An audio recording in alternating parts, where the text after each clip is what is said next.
do. So this is the micro SD module with Arduino. I've shared the provisions. Any given time that you're using Arduino and you have a SD module card, these are the connections for the SD module card with the Arduino board. Any given time that you don't have a board which is written Arduino Uno, that's not an Arduino. You might get something similar to that. What I've provided is not an Arduino, but it looks more of a prototype of an Arduino. Interfacing PMS 500, 3, PM2.5 quality sensor with Arduino. So most of us understand about the plant towers. You can check a plant tower inside that enclosure. Plant tower has been used in edges for collecting data. Purple layer uses 2 plant towers to collect data. And the most funny thing I'm going to surprise you is purple layer has very good data, and it has all those components that I've provided here. It has 2 plant towers. It has a SD module. It has a BME 280 for temperature and humidity and altitude. And it has an SD card slot. That's it. The other part it has an ESP31. It's a provision on how to connect to the internet, to the cloud. The same D1 you have. This device, you can connect it to the cloud. It can send data to your space in cloud and share the same data in your email. It works the same.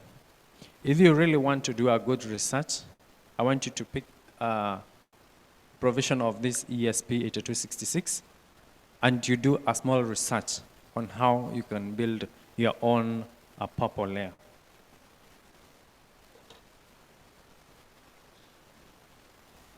So those are the parts of the plant tower. It has a provision of power and grounding. And most cases, you'll only use the set pin and the RX pin. So set pin, it's normally working status while low-level sleeping mode, and serial port receiving pin on 3.3 volts.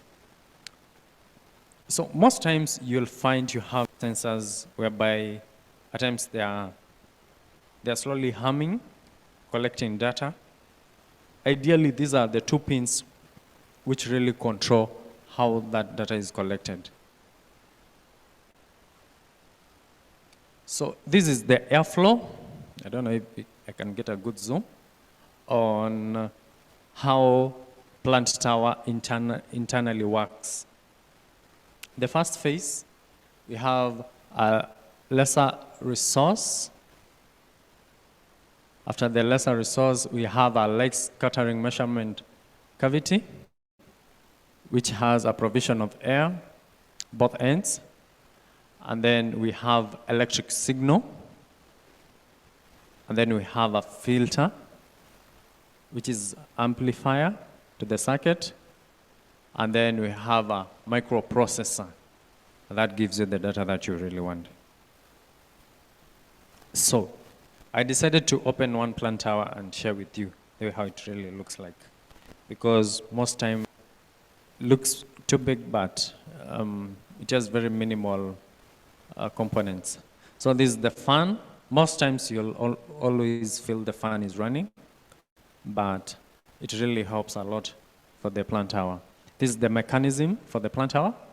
This is the laser. This is the input of the hair on how it circulates around this area, and it returns the communication, and you're able to collect the data. So this is a circuit diagram connection to Arduino. When I Say the one circuit is a bit technical, looks more physics, but it's these are provisions on how you can put plant tower PMS 500 on an Arduino. This is the simple circuit. So ideally, you'll find the provision of plant tower has so many pins, but most all of them halfway you'll only need only those 4 for plant tower to communicate with Arduino. When you open purple layer or any sensor, majority of PM2.5 sensors, they're using plant tower. Does anyone use sensor which does not have a plant tower for PM2.5? A low-cost sensor. Pardon? IQ Air, they have a plant tower. Yes. Any? Oh, Prof, you're using one? Oh, OPC. Okay, okay. You'll find some low-cost sensors which is using OPC and still has a plant tower. So that's basically to show you, this is basically to show you how globally a plant tower is being used. So this is a project, but once I did it, I decided to put it in an enclosure on how dust concentration appears. You can decide to collect that data in an SD module card, analyze the data every 30 days, and you can be able to check in a month what much data that you've collected. Most of the items that I've used here, it's only the potentiometer, a 10K potentiometer, which I've not just provided in your casing. And with a plant tower, with Arduino, you are able to get the current PM1, PM2.5, and PM10. I know the accuracy for plant tower for PM10, I know it's not that very good, but you'll find very good data with PM2.5 with dust concentration. Interfacing BME with Arduino. What is a BME?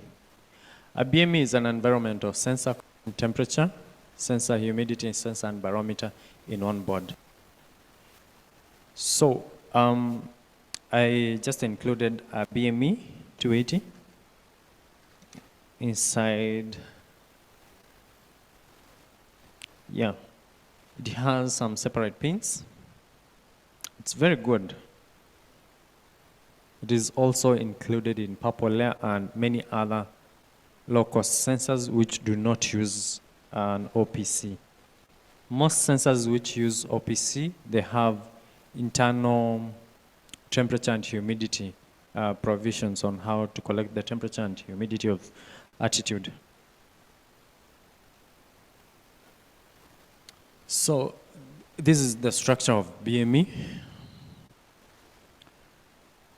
This provision captures, it's more of metal, it captures the temperature and sends signal inside the PCB boards and provides you the data that you really want. So ideally, you don't use this supply. You will be able to get a wrong data on the BME 280. You can use the first 4 on your left throughout. You'll find that provision is provided in the BME 280. At the back, you can use the first 4. You can check. You can use the first 4.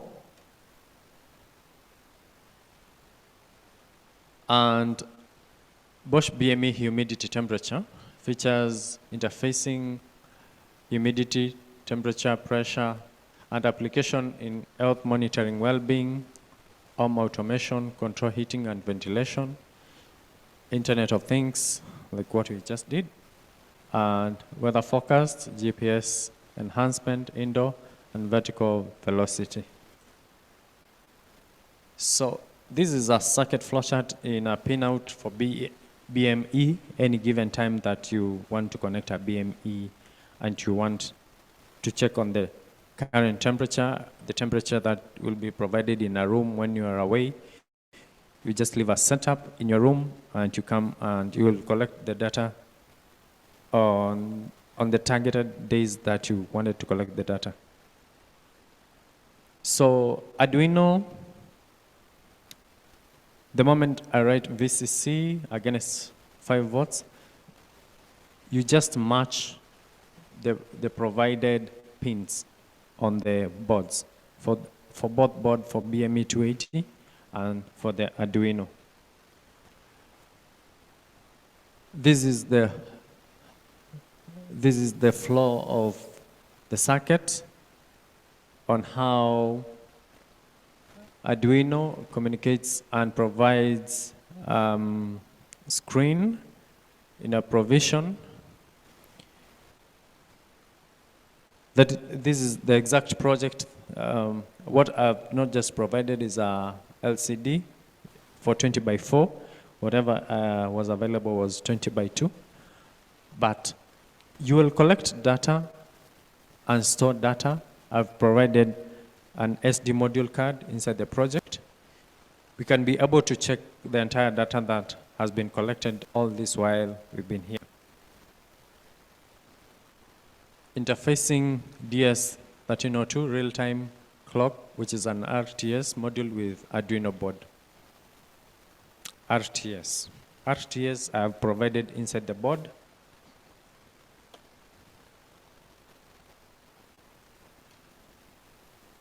Do you have an RTS? It's here. Real-time clock calendar.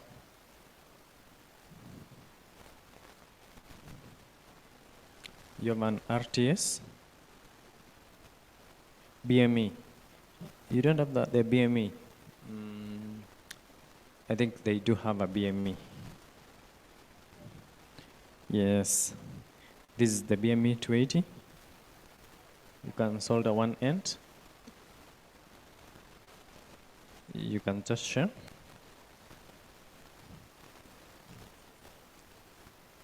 So this is the RTC, real-time clock. It will give you the actual time that you've collected data. It's there. So I'll pick some few batteries which you need to install at this gap to give you the exact provision of data that you really want, the time and date and second. Yes. Yes. So you don't need to buttress on the day and the time that you collected data, but whenever you have this, you can leave it with an SD module card for about 16 GB, 32 GB. You'll be able to collect a lot of data. And most data that you're able to collect with, it's CSV files. You can choose the nature of data that you really want to collect, the format of the data that you really want to collect. While you're writing the Java, while you're doing the code, you need to provide the exact data that you feel is very okay with you when you are interpreting that data. So that is the time clock RTC. Everyone has it? Yes. Thank you. So RTC has a provision of pins, a number of pins. Not all you'll use them. You'll only use VCC, which is a power point to power, and the grounding, the SDA, and the SCL. Probably the last four ports, they're just to communicate to the equipment and to return the communication to the RTC.